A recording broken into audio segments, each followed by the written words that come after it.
All right. Thank you. Thank you, Douglas. And thank you, Yannick and Alan Rogers. So great to see you again. Some of you, Kelly and I have known for a long, long time, and others we're just getting to know, but we're so glad we can be connected by God's Spirit and also by this amazing, BMF Global Connect, program. Yeah, it's so special to be here. I'm really looking forward to our time together. It's been incredible already. So what we're going to be doing, I think we've been at the very beginning, the last couple of weeks, we're talking about our roots and roots in the restoration movement. We'll be talking about our roots in campus ministry, today. And what we're hoping is that by understanding better our roots, you'll also be able to have greater wings to be able to fly and to do even more things, but knowing your history and where we all come from.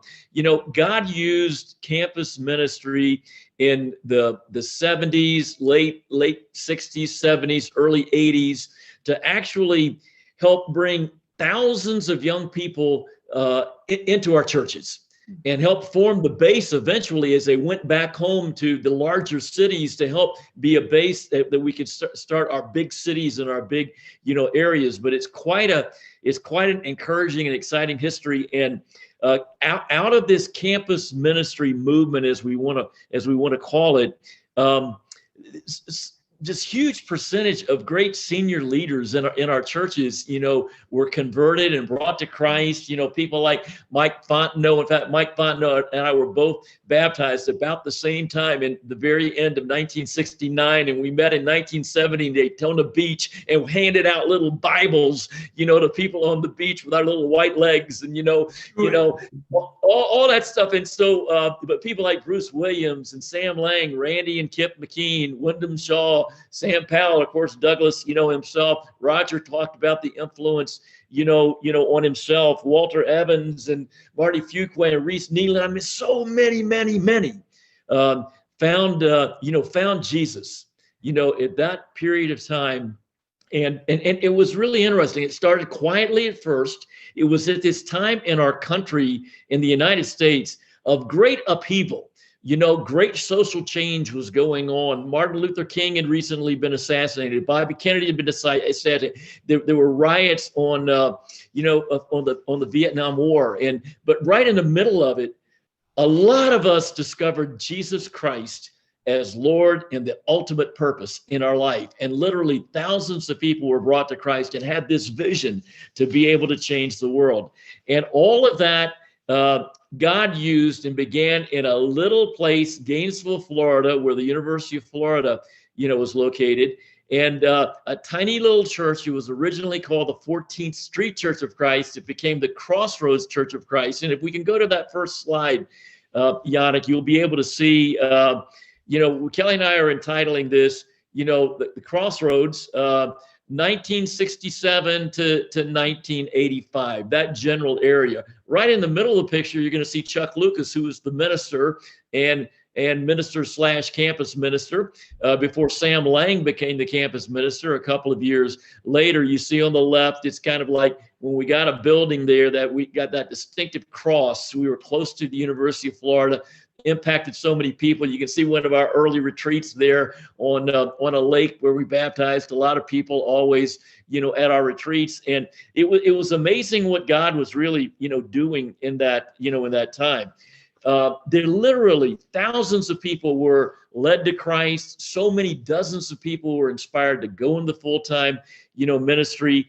And we had this vision and we had this dream that emanated from there right in Gainesville, that God could change the world by helping change our college campuses and be able to spread out. Our vision was limited at that time. We were thinking into all of the United States.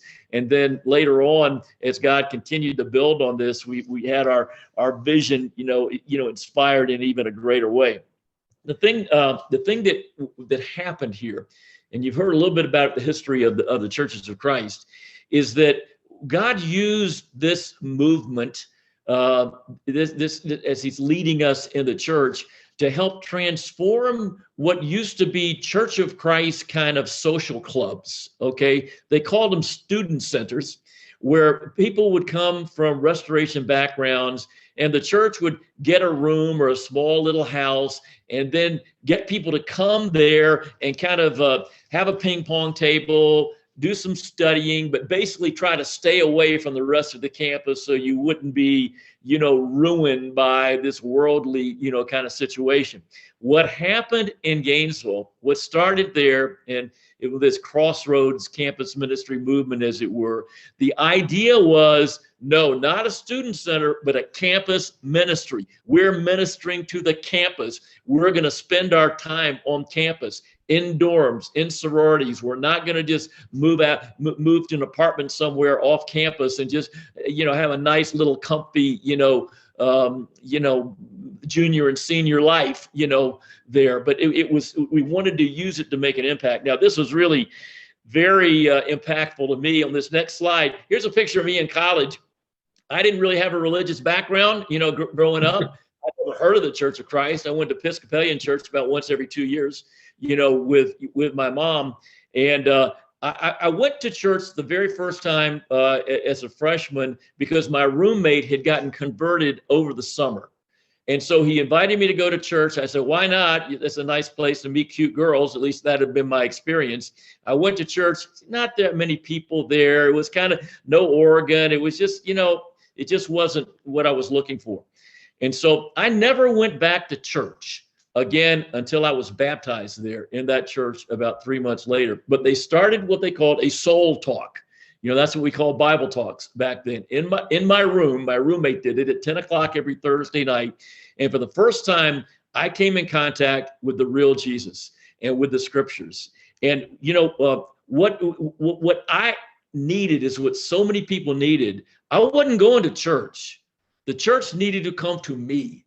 It needed to find me. It needed to come to my dorm. It needed to spend time, with me. And then at the end of that semester, December 5th, 4 o'clock in the morning, I got baptized into Christ with all my clothes on, my wallet, my shoes, because I'd never seen a baptism. But I thought, okay, if you're all in and you're making Jesus Lord, you just give it everything, to him. And that was the kind of the spirit, that we had in our lives back then. But it was all about taking the good news of Jesus on campus and being bold about it, making it your purpose, not to be a student, but to be an instrument of God. Kelly's going to share now. We can bring up that picture of her when she was just graduating from high school.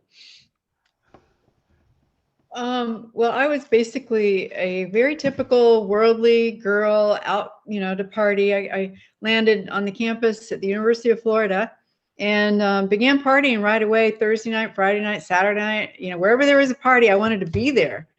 I thought that was incredible. And, I really loved sin. I loved, having fun and carrying on, carousing with men, different nights. That's just what you did in college. And so I wasn't really somebody on a search for God. But there was this girl who ended up coming to my dorm. She was on her floor, and I noticed she was coming down towards me. Well, she was knocking doors. And so she got to my door and said, hey, I'm Pat, introduced herself, and, I wanted to invite you to church. And I'm like, sure. I didn't know what I was saying yes to, but I just brushed her off. She left after a little bit and said, I'll talk to you about it, tomorrow. I'm like, okay. So tomorrow morning came, I just awakened. My roommate had been out all night. So I heard this knock on the door, and I was over by the door, and I thought, I think I know who that is. It ended up being Pat. But I stood there quietly, put one foot in the closet thinking, okay, I can just, jump in there if she walks in. She leaves, I go grab my towel, go back outside, and I'm going to study and sunbathe. And so lo and behold, she comes after church. And what she does is says, hey, I came by this morning. I'm like, okay, yeah, I probably didn't hear you. I wasn't feeling well. She's like, oh, I'm really glad you're feeling better. And I was like, yeah, I'm feeling a lot better. So she said, well, I have something for you. She ended up giving me a Bible. And I thought that was the weirdest thing I'd ever experienced. I went into my roommate and I said, you won't believe what this weirdo gave me. She gave me a Bible. And what am I going to use this for? And I threw it in the trash. And so then I repented. I think I had some, humility there, just a little, enough to go, I think I should get that out of the trash. So I never saw her again until the fall. And what happened in the fall, you had the opportunity to pledge a sorority or fraternity for the men. But that's just basically a club. Some of you don't have sororities on your campuses. It's a club with about 60 girls live there together in a huge house. And it was fun. It was cool to do that. We were together all the time for meals and so forth. But this girl ended up being in my sorority. And I thought, oh, no, now I really can't escape. And so we would kind of run and hide from her when she would come down the hall. But we'd go in the bathroom and go, I bet she's praying for us. I guess we knew we needed a prayer or two, but she would be so persistent in inviting us all the time. And I ran out of excuses. One Friday night, she said, hey, I really want you to come to a Friday night devotional. And I said, yeah, I think I'm just going to chill here. I just need to rest. Well, she left and then called maybe 15 minutes later and said, you know what?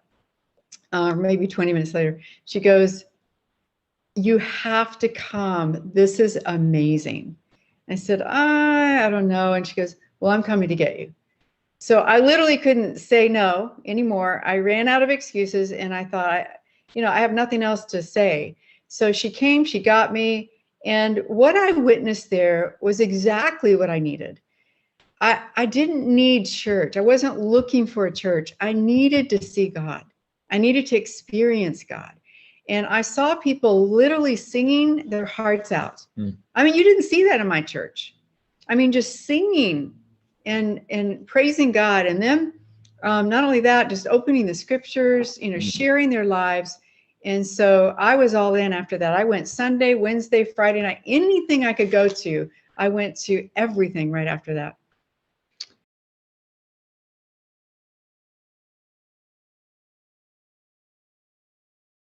Tom, you're muted. You hit your mute button accidentally.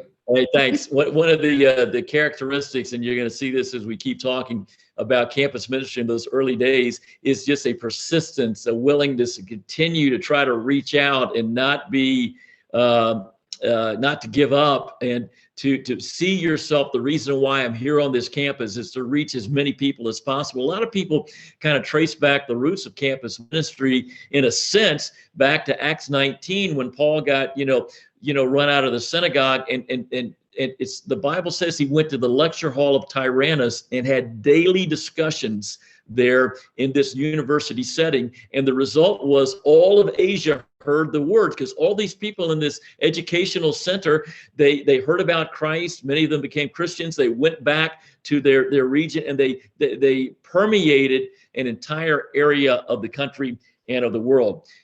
We had soul talks that we called them, and we would have them all times during the day, and night. It resulted in so many people being baptized. It was an amazing thing.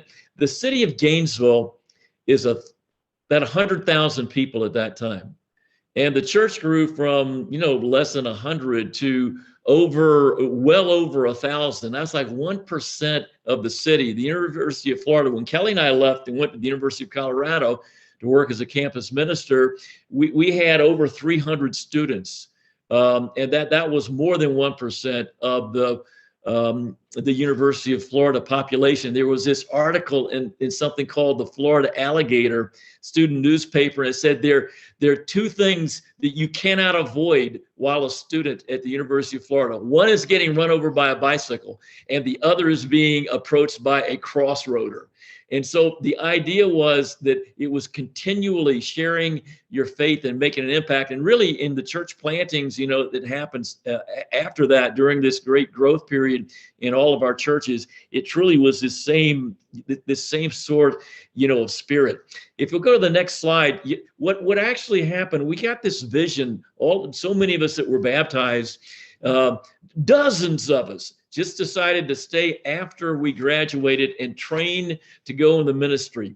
They didn't call them interns. We got no money. I worked construction, after graduate school. People worked at Publix, that's a grocery store, or did yard work or painting and that sort of thing. But the whole idea was, we want to stay here, be trained, just lead soul talks on campus, reach out to people, study the Bible with people until it's our turn.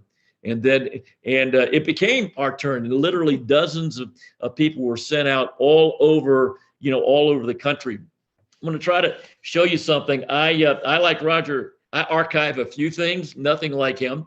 But if you can look at this next thing, if we can blow it up, I actually have my.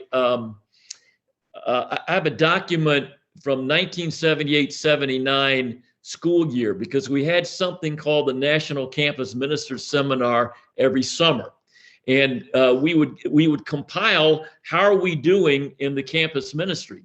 And it was actually profound when you think about it, compared to what we're kind of used to in campus ministries, in these days. If you'll look, for instance, I don't know if you can make it out, but we'll just take, for instance, in Florida, which is about halfway down the page, Florida State University had 220 in Soul Talk, our membership attendance.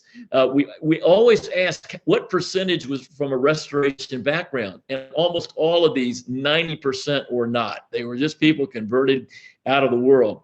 And if you'll notice how many people were baptized in that school year in 1978-79, 106 students at Florida State University were baptized, into Christ. I'm not sure. I think we only have one campus in the United States that has even 100 students, period. Much less 100 people being baptized on a singular campus. The University of Florida, if you could note that, they had 177 student baptisms in 1978-79 school year. There were literally 20 or 25 campus ministries in places like Indiana University, Purdue, Northern Illinois, University of Washington, University of Cincinnati, UGA, North Carolina State, all having between 35 and 50 people baptized, LSU, etc. There were small little campuses in places like Pueblo, Colorado, University of Southern Colorado, that had 71 students baptized in that school year. And in places like Southwest Missouri State, 50 students were baptized into Christ. And, this is truly remarkable, because we honestly have few campus ministries on a single campus today that even have 50 campus students there, or 35 or 40. Now, part of what we were doing, we were young and dumb, as Roger and Al said, and we were throwing all our resources, in campus because of this great openness. But it was amazing the things that happened. 98 students were baptized at Ohio State, in that school year. And in Boulder, where Kelly and I were, we can go on to the next slide. 136 students were baptized in the school year of 1978-1979. It was God. This is what I think Al and Roger were saying. We're moving in this period to bring so many people into Christ. If we can go to the next slide, I'm going to just go quickly, right here. Kelly and I moved to, this is us in our first play day in 1977. When we moved there, we had one student, in 1976, in the fall. This is our first play day, and we only had about 20 people. It was like in April of 1977, but we were growing. And then in the next slide, 2 years later, in 1978, in the spring, this was our roster, that I've saved. It had 220 University of Colorado students. Pretty much 95% of them had been baptized in the last 2.5, years.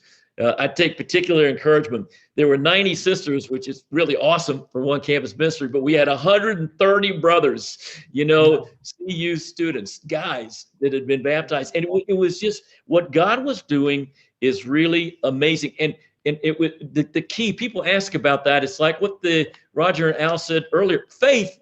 We didn't really know what we were doing. We didn't have Bible study series. I mean, we just opened the Bible, studied the Bible. We counted the cost of people. Jesus is Lord.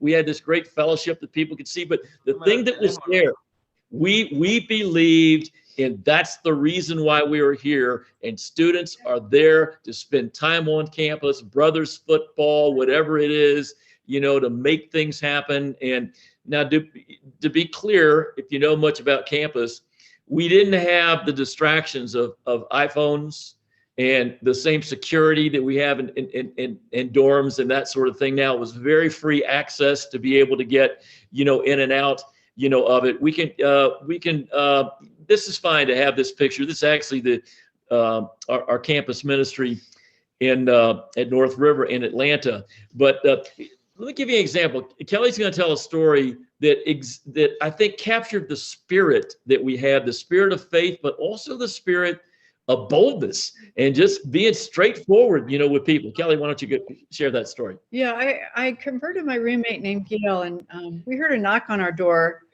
one night, and I went and answered it, and it was Cindy Mizell, and she walked in and said, "Hey, do you mind if I talk to you guys for a minute?" I said, "Sure, come on in, have a seat." And she sat down and said, "Well, it's not really good news. I was nominated to come and talk with you and ask you to stop inviting so many people because they're pretty offended. Some of them are, and we just think you should stop sharing with people." And I said, "Oh, well, thanks for coming and telling me that." I said, "So let me ask you a question. If you had a treasure, wouldn't you want to share that with your friends?" And she said, "Yeah." I said, "Well, that's all we're doing. We're just sharing the most amazing treasure with our friends." And I said, "We have an incredible church that we love and are learning so much from." And I said, "As a matter of fact, we have a retreat coming up this Friday night. And why don't you come and see what we're talking about? And then you can see for yourself." And so she goes, "Oh, well, yeah, I think I can do that." I said, "Great." And she said, "Well, make sure, that I really come." And I said, "Well, don't worry about that. We'll get you there." So we took her there. She studied the Bible, was baptized in a week. And then they never sent anybody else. I don't get it. But we were so disappointed. But I tell you what, it was incredible because we didn't know what we were doing. We just knew we had this amazing treasure. And we could not keep it in. It's like telling a lion, "I'm going to train you to be a kitten." No, a lion roars and it hunts. And Christians roar and they hunt converts. So that's just how it is when the Holy Spirit is with you. Lay it out. There are other chapters to be written, and as God used the people that were converted in that time to actually go to places like Boston and be sent out around the world, like Doug. I think most of you know Doug was the very first brother in campus ministry that I'm aware of who then went overseas to London, to get us out there, in the world. But there were so many wonderful things we learned through there. That last slide that you can put up, Yannick, Kelly and I deeply believe in campus ministry still. We focus on it a lot. That's our campus ministry. That's our lead trainer, there on top of the crowd there, Jordan Massey, actually. But we've got about 200, students, 100 on one single campus, KSU. We really believe and hope that in all of our churches that we can continue to believe in and revive the spirit of campus ministry as we walk by faith. Douglas, that's plenty from us right now. If we got some questions, great. No, it's not. Now it's time for questions. We got to open it up for questions because we want to have a few minutes where you guys can get to know Tom and Kelly, and you can ask them sort of questions that might have been stirred.